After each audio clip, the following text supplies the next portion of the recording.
ಇತ್ತೀಚಿನ ದಿನಗಳಲ್ಲಿ ನೆನಪಿನ ಶಕ್ತಿ ತುಂಬಾ ಕಮ್ಮಿ ಆಗ್ತಾ ಇದೆ ಎಲ್ಲರಿಗೂ.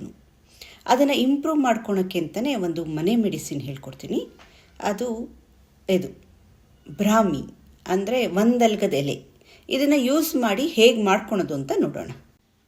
ಇದಕ್ಕೆ ಬೇಕಾಗಿರೋದು 1 ಕಪ್ ಒಂದಲ್ಗದ ಲೀವ್ಸು, ಅಂದರೆ ಬ್ರಾಹ್ಮಿ ಎಲೆ ಅಂತ ಹೇಳ್ತಾರೆ. ಇದು ಮಳೆಗಾಲದಲ್ಲಿ ಚೆನ್ನಾಗಿ ಬರುತ್ತೆ.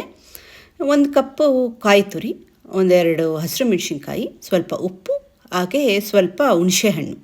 ಇದೆಲ್ಲ ಉಪಯೋಗಿಸಿ ನೀವು ಚಟ್ನಿ ಮಾಡ್ತಿರಲ್ಲ ಹಾಗೆ ಮಾಡ್ಕೊಳೋದು ಅಷ್ಟೇ. ದೊಡ್ಡವರಿಂದ ಚಿಕ್ಕವರು ಯಾರಿಗೆ ನೆನಪಿನ ಶಕ್ತಿನ ಇಂಪ್ರೂವ್ ಮಾಡ್ಕೋಬೇಕು ಅಂತ ಇಷ್ಟ ಇದೆಯೋ ಅವರು ಈ ಎಲೆನ ತಿನ್ಬೋದು. ಕರಾವಳಿ ಸೈಡು ಮಲೆನಾಡಲ್ಲಿ ಇದನ್ನು ಜಾಸ್ತಿ ನೋಡ್ಬೋದು. ಈ ಎಲೆನ ಹಸಿಯಾಗೆ ತಿನ್ನಬೇಕು. ಇದನ್ನು ಬಿಸಿ ಮಾಡಬಾರ್ದು, ಬೇಯಿಸಬಾರ್ದು. ಹಾಗಾಗಿ ನೀವು ಹಾಗೇ ತಿಂದ್ರೂ ನಡೆಯುತ್ತೆ.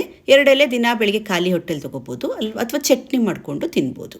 ಎಳೆ ಮಕ್ಕಳಿಗೆ ಹಾಗೆ ವಯಸ್ಸಾಗಿರೋರಿಗೆ ಈ ಎಲೆನ ದಿನ ಕೊಡೋದ್ರಿಂದ ಅವ್ರದ್ದು ನೆನಪಿನ ಶಕ್ತಿ ತುಂಬಾ ಚೆನ್ನಾಗಿ ಇಂಪ್ರೂವ್ ಆಗುತ್ತೆ. ಹಾಗಾಗಿ ಎಲ್ಲೇ ಈ ಎಲೆ ಸಿಕ್ಕಿದ್ರೆ ಖಂಡಿತವಾಗ್ಲೂ ಉಪಯೋಗಿಸಿ.